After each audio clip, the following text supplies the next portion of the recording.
ধ্বংস হয়ে যায়, তাহলে বন্ধুরা আমাদের কাশ্মীর হয়ে যেতে 3 দিনের বেশি সময় লাগবে না।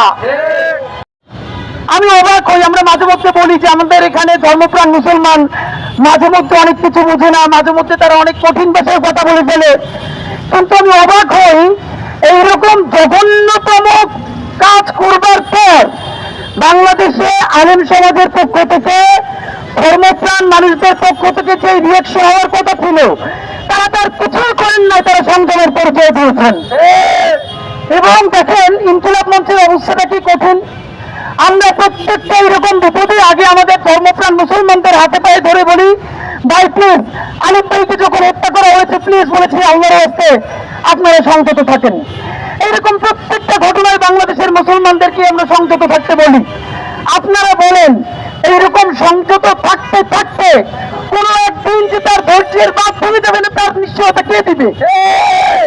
আমাদের কত কয়দিন পরে মানুষ বিশ্বাস করতে শুরু করবে না? এখন অনেকে বলে থাকেন ধৈর্য দেওয়া কি শুধু এখানে মুসলমানদেরই কাজ, তাদেরই সমস্ত দায়? আপনাদেরকে একটা উত্তর দিই ভাইয়েরা, হ্যাঁ, এই বাংলাদেশের স্বাধীনতা সার্বভৌমত্ব টিকিয়ে রাখা, এখানে ইসলাম ইনসাফ দ্বীন থাকবে কি থাকবে না, এর সাথে বাংলাদেশের স্বাধীনতা সার্বভৌমত্বের সরাসরি প্রশ্ন জড়িত।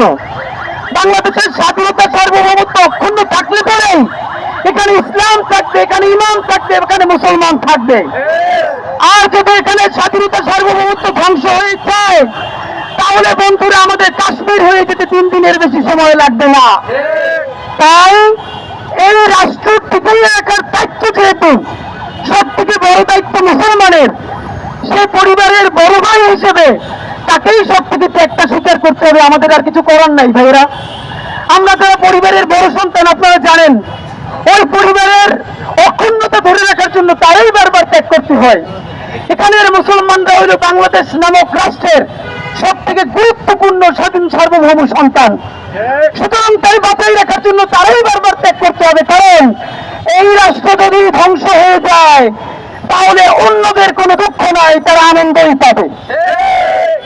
আপনাদেরকে আর একটা কথা আজকে বলি, বাংলাদেশের মুসলমানদের একটা সমস্যা হইল তারা কোথায় কোথায় বলে তারা 90%।